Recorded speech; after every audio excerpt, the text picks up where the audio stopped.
Welcome to this week's edition of World Today. Now, is the world facing a nuclear threat from Russia? US President Joe Biden said that the world was closer to an Armageddon than at any time since the Cuban Missile Crisis 60 years ago this month. The attack on a Crimean bridge, followed by retaliation by Russia, has caused major escalation in the Russia-Ukraine war. But could this lead to the war going nuclear? Well, the stakes are high, and like many leaders have said, there are no winners in a nuclear war.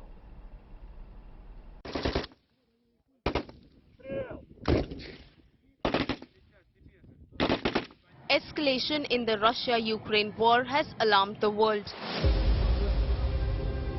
An attack on the Kerch Bridge in Crimea led to massive Russian onslaught on Ukraine. Dramatic footage of the explosion showed a truck exploding as it crossed the bridge. The bridge partially collapsed. The bridge is a strategic supply and logistics artery between Russia and annexed Crimea. Was considered a direct attack on Russia by Moscow. The chairman of Russian Investigative Committee reported to me on the first results of the investigation into the sabotage committed on the Crimean Bridge. Data from forensic and other examinations, as well as operational information, indicate that explosion on October 8 is a terrorist act aimed at destroying Russia's critical civilian infrastructure. It is also obvious that the masterminds, organizers and perpetrators of the terrorist act are the Ukrainian special services. Очевидно также, что заказчики, организаторы, исполнители теракта – это украинские спецслужбы. And then the Russia retaliation.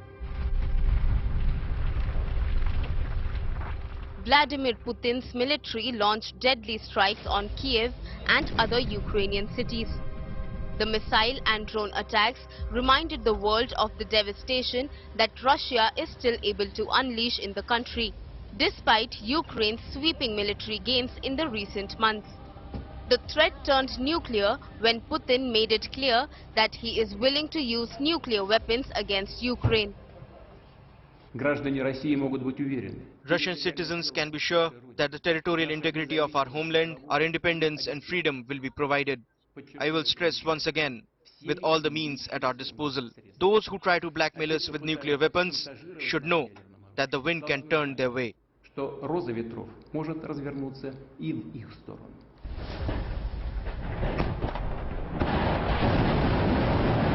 Such an attack would be the first battlefield use of atomic bombs since the United States detonated 2 over Hiroshima and Nagasaki in 1945.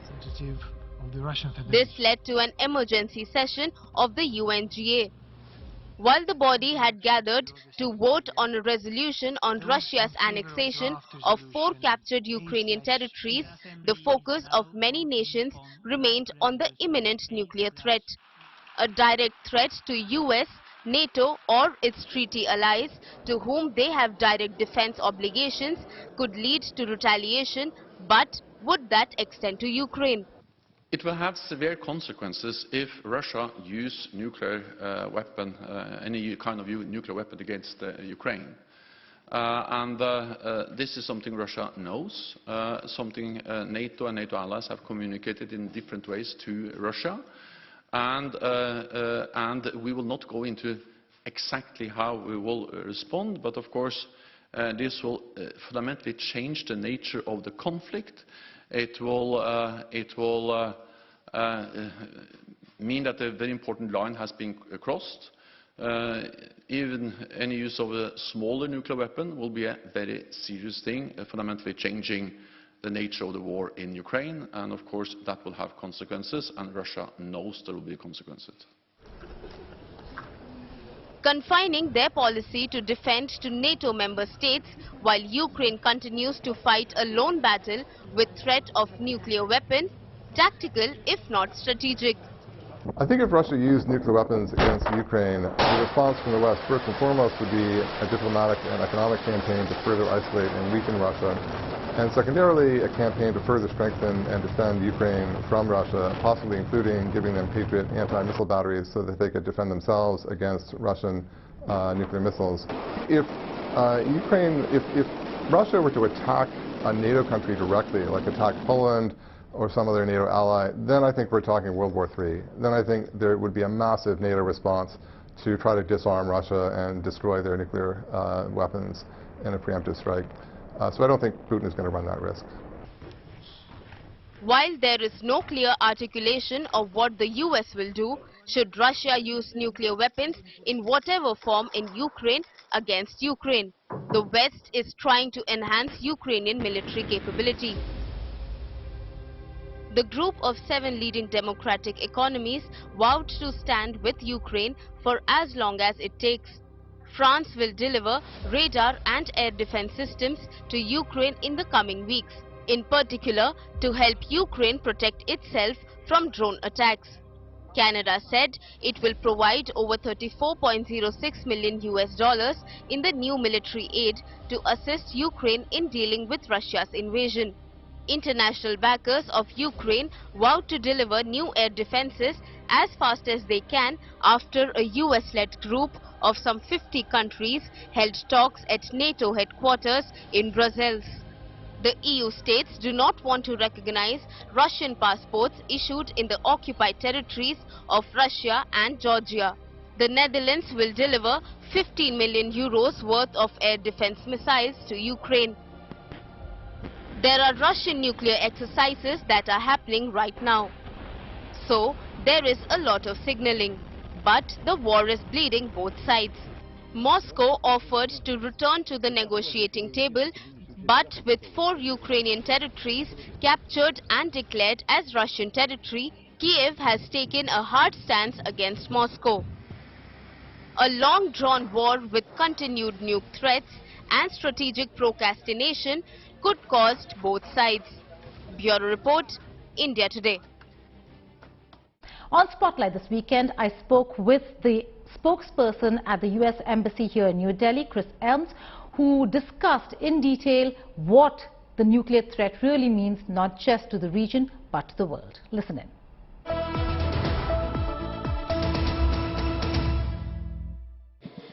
The conversation on the Russia-Ukraine war has moved not just in terms of the conflict, but also the seriousness of it going nuclear. United Nations General Assembly sessions discussed it in detail. I'm being joined by a US diplomat here, spokesperson at the US Embassy, Chris Elms. Many thanks for joining us. A huge concern is that winter no longer is coming. It has arrived in Europe and many parts of the world. Given that OPEC's decision to cut oil output could impact Europe, how concerned is the US, the West, and what are the discussions? Yeah, so we're quite concerned about the price of oil, and you know that's one reason why the United States, the G7, and our partners have been talking about a price cap on oil. Such a price cap would achieve the goals of the United States and of the West and of the G7 of depriving Russia of the revenue that they're using to wage this brutal war of choice. But it would also benefit other countries, specifically in India, where I know there is a huge focus of this government on bringing down the price of oil, bringing down the cost of inflation for the Indian people. And such a price cap would help all countries, not just those that join, by setting a market price that would be applicable and transparent for all countries in the world to use in their negotiations with Russia. The concerns now in terms of conversations has moved not just from handling a conflict situation, a war, but also that the war could turn nuclear. How real is that threat? We've heard voices from Moscow, from Russia saying that this is just hyperbole. It's a huge concern. We've seen that Russia has been willing to take actions to attack civilians, to attack civilian buildings, to attack people fleeing, to attack women, children, playgrounds. So it shouldn't take any threat from Russia lightly, and it really shows the desperation and the real brutality of Putin and his war of choice. We've seen the Biden administration, Chris, engage the world, engage each country. Has it been a Herculean task for the embassy here to engage India on Russia and get the kind of results that maybe US and the West would expect in international fora such as the United Nations? So we're having ongoing conversations with India, and India's position on this war has been very clear. India has long opposed this war. Prime Minister Modi said today is not an era of war. Just this week, External Affairs Minister Jai Shankar echoed that and said that this war is not in anyone's interest. And it's not just that we're working with India on the bilateral front. Multilaterally, around the world, you're seeing condemnation of this war. The vote this week at the UN General Assembly was a clear rebuke of Russia's attempt to illegally annex parts of Ukraine. The attempt by Russia has been rejected by the international community, who has stood with the Ukrainian people, with the Ukrainian people's defense of their territorial sovereignty and integrity, and in defense of the UN Charter. And so when you saw most nations, a vast majority of nations, vote against Russia at the UN this week, it really showed that the world, the international community, is on the side of the Ukrainian people. Finally, the U.S. National Security Advisors, also the State Department, they've been quite vociferous when it comes to the threats of a nuclear threat. In that sense, is there a clear intel that U.S. has on Russia intending to go nuclear? And what's the conversation to ensure that that does not happen? I can't get into what might be discussed in intelligence, but I can tell you that Russia has shown again that it is willing to attack any way possible. It is willing to attack civilians, and so we have to take every threat seriously, and we need to stand with the Ukrainian people as they push back against Russia's brutal war. On that note, thanks for joining us. That's a senior U.S. diplomat speaking exclusively to India Today. On World Today, the focus remains on the nuclear threat that comes of the Russia-Ukraine war. In New Delhi, Geeta Mohan for India Today. And here are some other stories from across the world in World at a Glance. Take a look.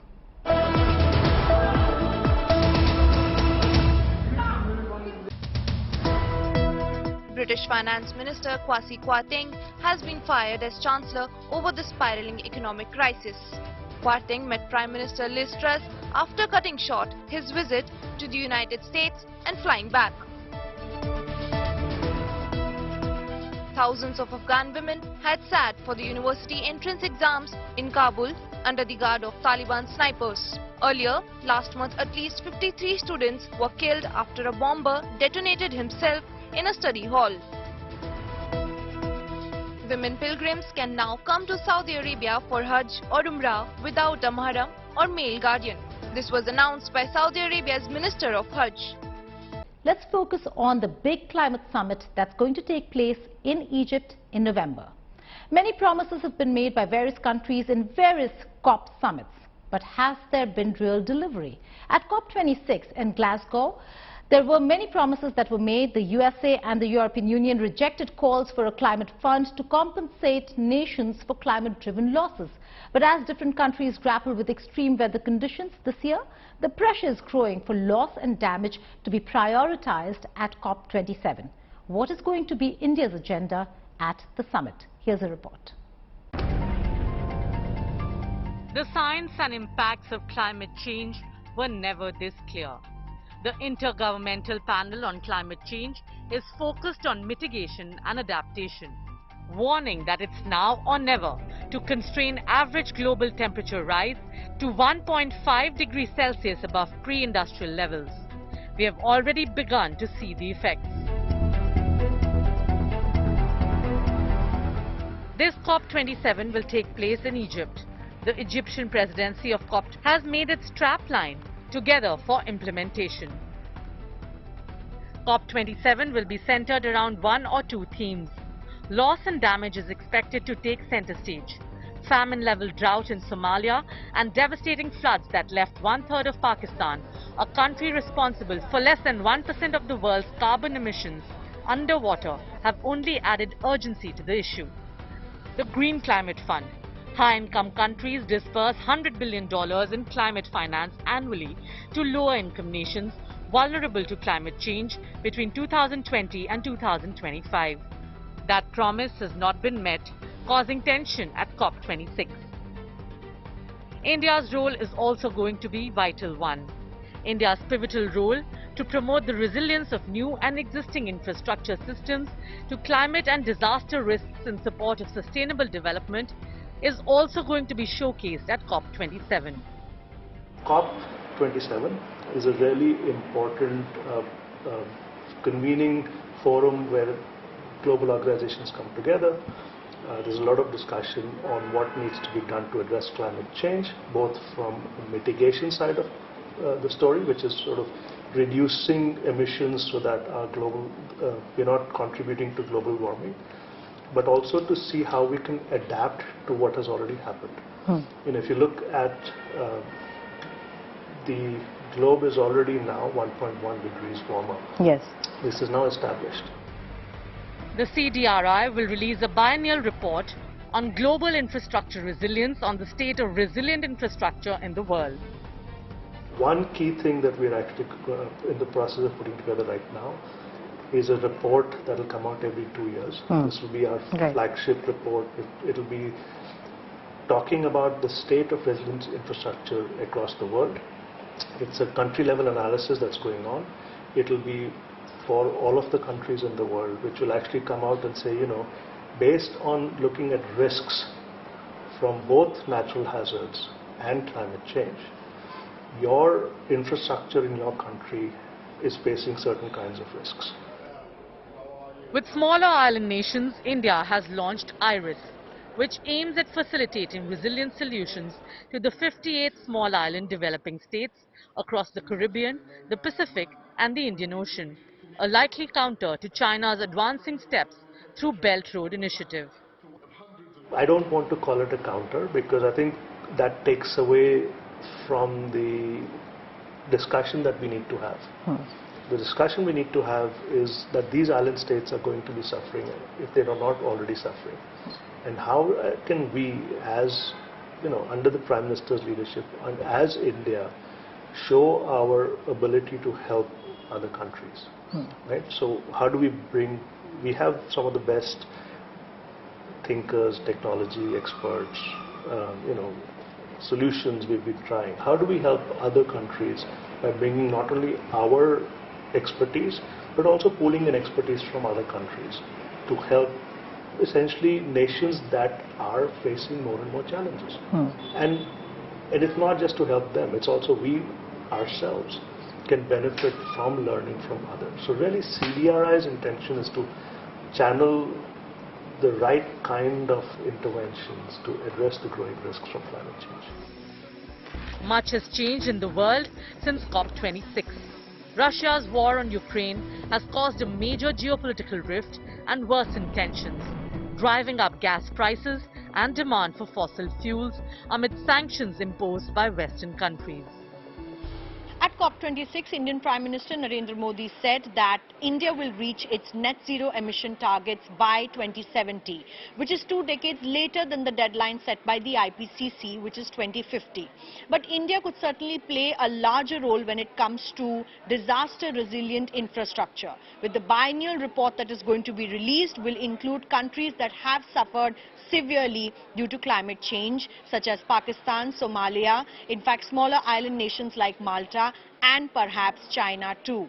But the onus will lie on both the emitters as well as those countries that are suffering from climate change, even as loss and damage compensations will dominate the discussions at COP27. This is Milan Sharma for World Today. Here's an exclusive interview by India Today's Raj Chengappa with Egyptian economist Mahmoud Moldin, who said that disaster-hit nations need action, not nice speeches. Listen in. Dr. Moeddin, what would you say would be the major outcomes of COP27? What is it that you hope to achieve there? The title of champion given to those who are coordinating the non-state actors' work since the Marrakesh summit, which was the summit number 22 after Paris. That was in 2016. And I'm number 7 in this role, and we have our friend from the UK, Nigel Topping, and next year I'll be doing the same job because I served for 2 years with the champion from the UAE, will be named and announced in Sharm. So, but for this year, we are trying to support the delivery on the expectations of developing economies, emerging markets, including the countries in Africa as well. So we would expect from us to do more to deliver on climate action from a holistic perspective, that all of the issues that we just touch upon briefly, mitigation, adaptation, loss and damage, and finance will be very much there. But at the same time, we're putting that in a framework to deal with the challenges of unemployment. The fact that for the first time since 1998, we had the numbers of the extremely poor increasing based on the figures coming from the UN system and of course from the World Bank. So we are not going to welcome any kind of a climate action measure that will compromise the labor market further, to have more unemployment or to add to the numbers of the extremely poor. The good thing is that we have the solution, the technology and means of production, that you still can pursue high inclusive growth, significant progress on sustainable development, and at the same time you protect the jobs, but more than that, you can create new jobs through restructuring, through advancement in the economy, and getting more investments in renewables.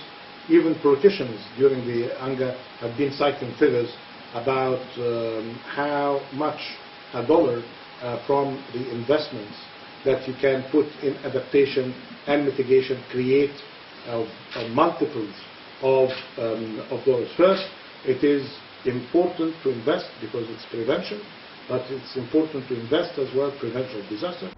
That's all in this edition of World Today, but before I go, I'll leave you with these visuals. People have found a new way to create climate awareness. Activists across the globe are gluing themselves to some of the world's most precious pieces of art to raise awareness for the issues facing humanity, the most glaring of which is climate change. Most recent one is from the National Art Gallery, Melbourne, where two activists glued their hands to the Perpex covering Pablo Picasso's Massacre in Korea. Take a look. Goodbye for now.